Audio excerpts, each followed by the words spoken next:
हाँ प्यारे बच्चों, हमने हिंदी काव्य में कबीरदास, रविदास आदि को पढ़ा दिया। इसके बाद में काव्य में ही तीसरा पाठ देखेंगे। तीसरा पाठ है मीराबाई। मीराबाई का जीवन परिचय में मैं थोड़ा सा बता रहा हूँ, आप सुनेंगे और अपनी किताब में पढ़ेंगे। ऑडियो सुनेंगे, इसके साथ साथ किताब में पढ़ेंगे। इसके अलावा जो कोई दिक्कत होगी हमसे कमेंट करके पूछ लेंगे।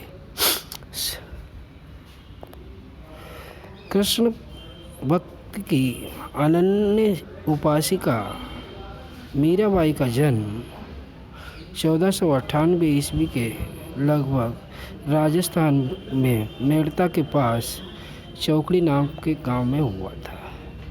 ये जोधपुर के संस्थापक राव जोधा जी की प्रपौत्री एवं रतन सिंह की पुत्री थी। बचपन में ही माँ का स्वर्गवास हो जाने के कारण वे अपने दादा राव दूधा जी के पास रही थीं। रतन सिंह की इकलौती पुत्री मीराबाई का बचपन बड़े ही लाड़ प्यार से व्यतीत हुआ। इनकी प्रारंभिक शिक्षा अपने दादाजी के पास रहकर ही हुई। राव दूधा जी बड़े ही धार्मिक प्रवृत्ति के व्यक्ति थे, अतः मीराबाई के जीवन पर इसका पूरा प्रभाव पड़ा। जब मीरा मात्र 8 साल की थी तभी उन्होंने भगवान श्री कृष्ण को पति के रूप में स्वीकार कर लिया था, किंतु यह बात कोई न जान सका। उनका विवाह राणा सांगा के ज्येष्ठ पुत्र भोजराज के साथ हुआ। मीरा का स्वर्गवास 1546 में हो गया। मीरा जिन पदों को कृष्ण भक्त के में भाव विभोर होकर गाया करती थी वे ही उनकी रचनाएं हैं। इनका संकलन इस प्रकार है: गीत गोविंद की टीका, नरसिंह जी का मायरा, राग गोविंद, राग सोरठ के पद, मीरा की मल्हार, गरबा गीत, राग बिहाग एवं फुटकर पद। इनके काव्य में उनके हृदय की सरलता, तरलता, निश्चलता, निष्कपटता को स्पष्ट रूप से देखा जाता है।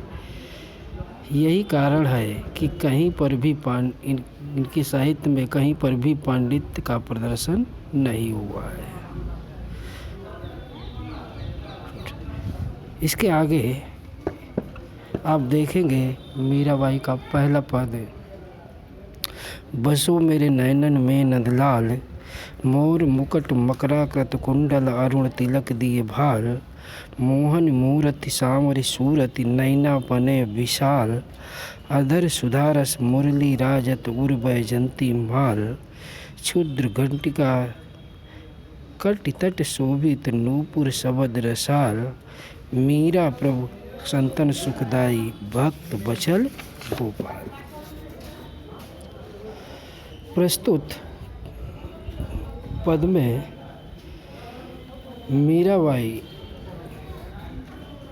भगवान कृष्ण से प्रार्थना कर रही हैं कि हे नंद के पुत्र भगवान कृष्ण, तुम हर समय हर पल सदैव मेरी आँखों में ही निवास करो। आप अपने सिर पर मोर के पंखों से बना हुआ मुकुट धारण किए हुए हैं, कानों में मछली के आकार के कुंडल शोभायमान हो रहे हैं और मस्तक पर लाल रंग का तिलक लगा है।